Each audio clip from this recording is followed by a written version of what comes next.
নমস্কার, আমি ডক্টর অদিতি দেব। আমি সুরক্ষা বালিগঞ্জে আসি। আমি ENT সার্জন।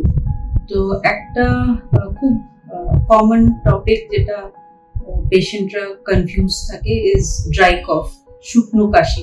ফুসফুসে কাশি হচ্ছে তো হচ্ছে।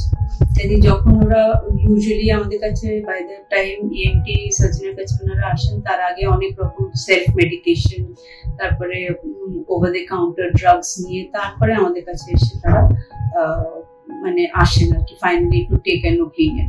তো সবসময় যে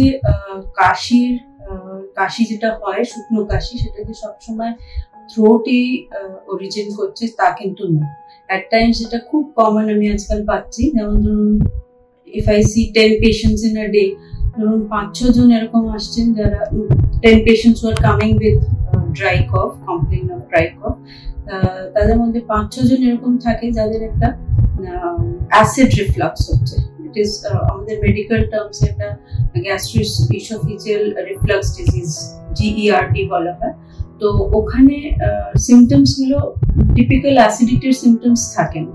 it is something related to throat, মানে অ্যাসিডটা যখন উপরে গলায় আসে তখন ওরকম একটা ড্রাই কফ হতে পারে, ভয়েস চেঞ্জ হতে পারে, একটা ফুলনেস থাকে, একটা যেন মনে হয় যেন গলায় কিছু একটা আটকে আছে। তাই জন্য পেশেন্টরা ভাবে যেটা গলায় একটা কিছু হয়েছে, গলায় কোনো টিউমার হয়ে আছে, গলায় কোনো রকম কোনো আলসার, কোনো রকম ক্যান্সারের জাতীয় কিছু হয়েছে, তার জন্য হচ্ছে। আর নয়তো খুব কমন হচ্ছে ভাবে যে এটা অ্যালার্জি। তো অনেক দিন ধরে অ্যান্টি অ্যালার্জি খেয়ে যাচ্ছেন, অ্যান্টি অ্যালার্জি মানে ওষুধ, তারপরে সিরাপ এসব খান। কিন্তু তাদের ক্ষেত্রে আমি দেখেছি যখন আমরা এই জিনিসটাকে মানে অ্যাড্রেস করা হয়, যেটা ইসোফেজিয়াল রিফ্লাক্স হচ্ছে, গ্যাস্ট্রিক রিফ্লাক্স হচ্ছে, সেখানে ওটা রেসপন্ড করে। তো এখানে মেইনলি 2-3টে জিনিস আমি করি।